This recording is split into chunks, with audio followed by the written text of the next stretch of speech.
O enterrado vivo. É sempre no passado aquele orgasmo. É sempre no presente aquele duplo. É sempre no futuro aquele pânico. É sempre no meu peito aquela garra. É sempre no meu tédio aquele aceno. É sempre no meu sono aquela guerra. É sempre no meu trato o amplo distrato. Sempre na minha firma a antiga fúria.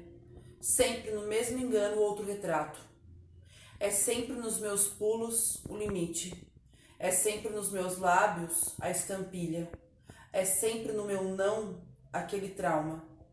É sempre no meu amor a noite rompe. Sempre dentro de mim meu inimigo. E sempre no meu sempre a mesma ausência. Carlos Drummond de Andrade. O poema é de 1948 e eu trouxe como na verdade, esse vídeo com vocês, falando uma poesia, lendo uma poesia, porque às vezes a gente se perde um pouco na leitura de poesia, né? E vocês têm ali dentro do livro 6, desculpa, vocês têm dentro da apostila 1, no módulo 6, uma parte que questiona um pouco sobre como interpretar a poesia, né? Os poemas em si, muitas vezes, têm muito o que dizer pra gente, e a gente carrega bastante dificuldade de entendê-los. Na aula anterior, né, nas aulas em que a gente falou sobre as linguagens poéticas, o que era o eu lírico e tal, como que isso funcionava, eu comentei com vocês que a gente não tem como falar assim, o que o poeta quis dizer? Isso é quase impossível. Dizer o que o poeta quis dizer é muito difícil. Agora, entender o que o eu lírico está narrando pra gente já é bem mais possível. Em geral, gente, a gente tem poemas que vão trazer 2 ideias, 3 ideias. Aqui, a gente costuma perceber nessa leitura que aparece muito forte a repetição da palavra sempre. A gente vê também a repetição dos espectros de passado, presente e futuro.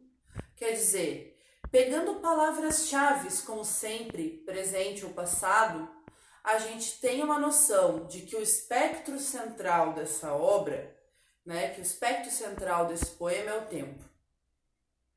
Quando a gente vê a repetição do uso de algumas palavras, é porque essa repetição tem um significado maior. É porque essa repetição talvez seja a mais central do poema.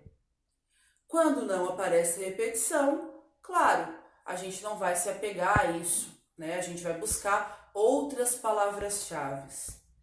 Algumas coisas sobre as palavras-chave no poema.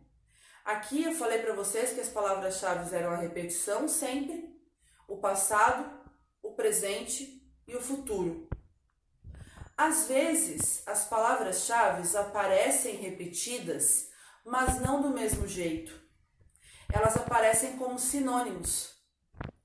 Quando a gente olha um poema e vê várias palavras repetidas com seus sinônimos, como se eu dissesse assim, belo, bonito e lindo.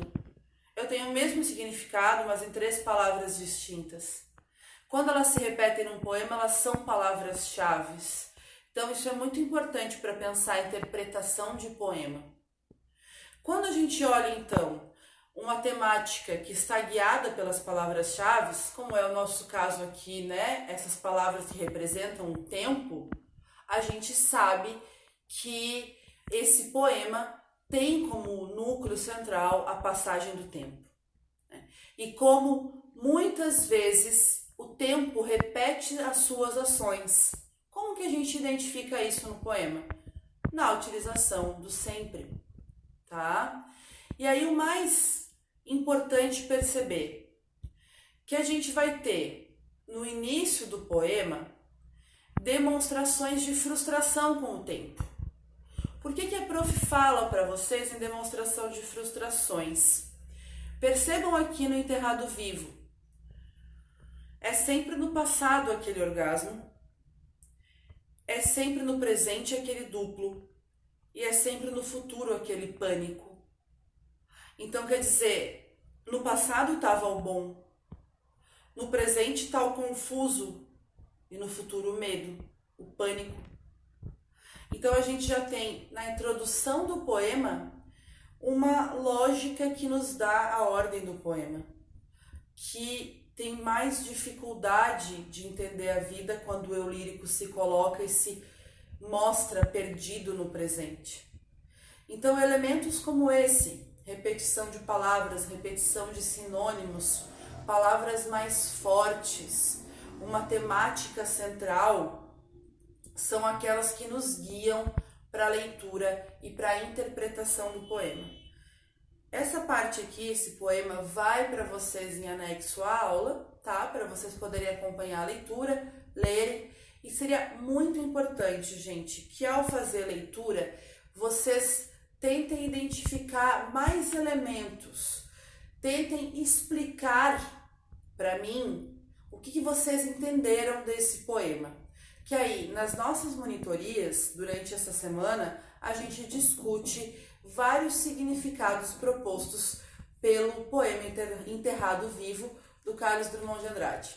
Tá bom, gente? Um beijo.